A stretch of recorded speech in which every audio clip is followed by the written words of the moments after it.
We bartered some milk for some fresh raw honey, so I'm just headed to put this into the larder. I haven't showed you guys that shed. I know I told you right in the beginning when I was planning on doing it, but I got it converted into our long-term food pantry, so check out that video if you haven't yet. Today we're going to get some stuff into mylar bags. I have partnered up with Wallaby Goods, who is a mylar bag company. I've been super into it lately. It's just a super easy way to, you know, put some food away long term. So flour, for instance, it's good in a bag for about a year, but if you put flour in a mylar bag with oxygen absorbers, your flour is good for about 20 years. So once I started getting into it, I reached out to Wallaby Goods to see if they would partner with me, and they actually gave me a coupon code to share. So any of the brands that we partner with, our code is always going to be Mountain Dog Farm, all capitals, MTN Dog Farm. So use that code if you grab mylar bags from Wallaby Goods. We're also going to can up some garlic, so canning garlic, it can be a little controversial, but I'm going to show you what I'm doing. You don't have to do it. This is just how I choose to can up some minced garlic so that I can have it on hand. Garlic in the root cellar, it will keep for about 6 months, 8 months sometimes, but after that it goes bad. So this is a way that you can extend your garlic. It's nice to have it on hand so that you can just throw it in the pan. Yeah, you do you, but this is what I'm doing, so I'll take you along for that.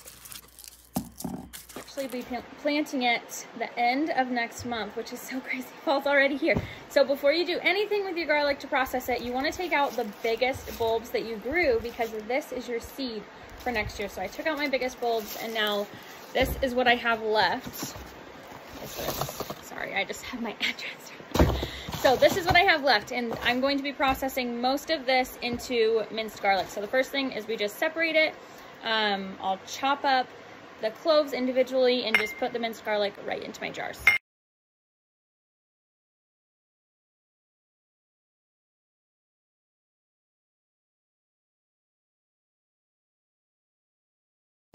The brine, you can kind of hear the helicopters going over us right now. There's some fires around us, so the water helicopters are around us. But the brine for this garlic is a 1/4 cup of, let's see here, a 1/4 cup of olive oil, a 1/4 cup of lemon juice, and then a 1/2 cup of white vinegar. And that is going to be the brine that you pour over your minced garlic. Right now I'm just working on getting a 1/4 cup of lemon juice.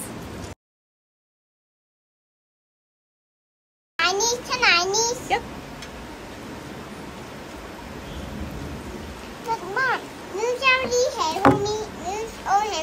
Now that we have our garlic all minced up, I'm just wiping off the rings before we put the brine in, because the brine won't get on the outside. The brine is just heating up. You want it to be warm. And then we are going to be water bath canning. So that just means that you're submerging your jars in boiling water. So with that, you always want to match the temperature of the outside of the jar to the inside of the jar. So whatever water's in the pot, you want it to match the temperature to what you're putting in. So the brine is going to be almost at boiling point.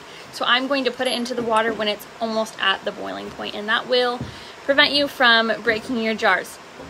The other thing I wanted to mention is I'm using Superb lids for the first time, so if it goes well, then I'll let you know. This is our little canning setup. So I just have my Camp Chef propane burner. This is the Explorer. I really like it.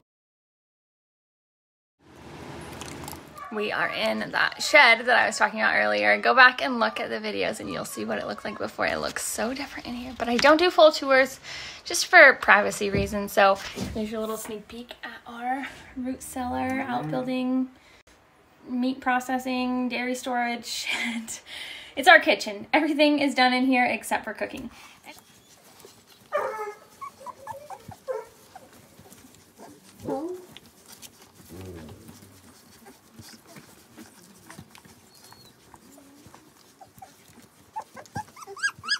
Using mylar bags doesn't have to be this big, intimidating thing. You're just taking things that you would already be using, you already have in your pantry, and you're putting it away so that it'll last a little bit longer. So today I'm going to be doing pickling spice, baker's yeast, I'm doing some chia seed, and some coffee, and then I bought some pasta that we really love, and I'm just putting away a couple packages of this pasta. I didn't make this, but it's going to be great to have on hand if we ever need it in the case of an emergency.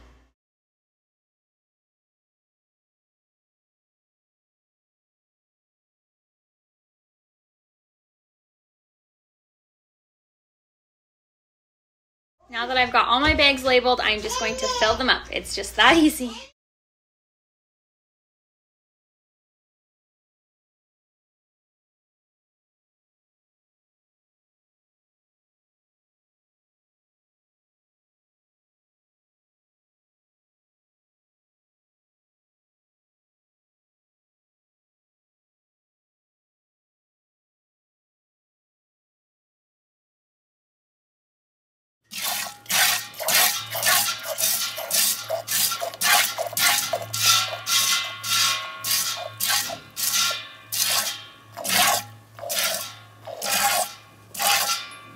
Mentioned that when you are canning, you want to go ahead and take this ring off after the jars have cooled completely or about 24 hours out of the canner.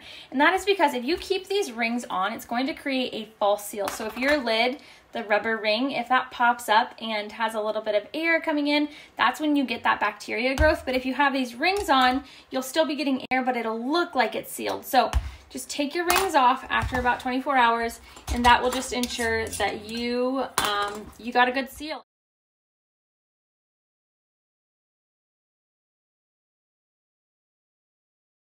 Since we're talking about rings, I thought I would show you this hack really quick. So I keep all of my old rings and I just hang them on this wire, and I'll show you. All you have to do is use your, this is my hot wire, my 8-gauge hot wire, and you just have your rings, and now they're not getting everywhere. I can reuse them over and over and over again. So, hot tip of the day.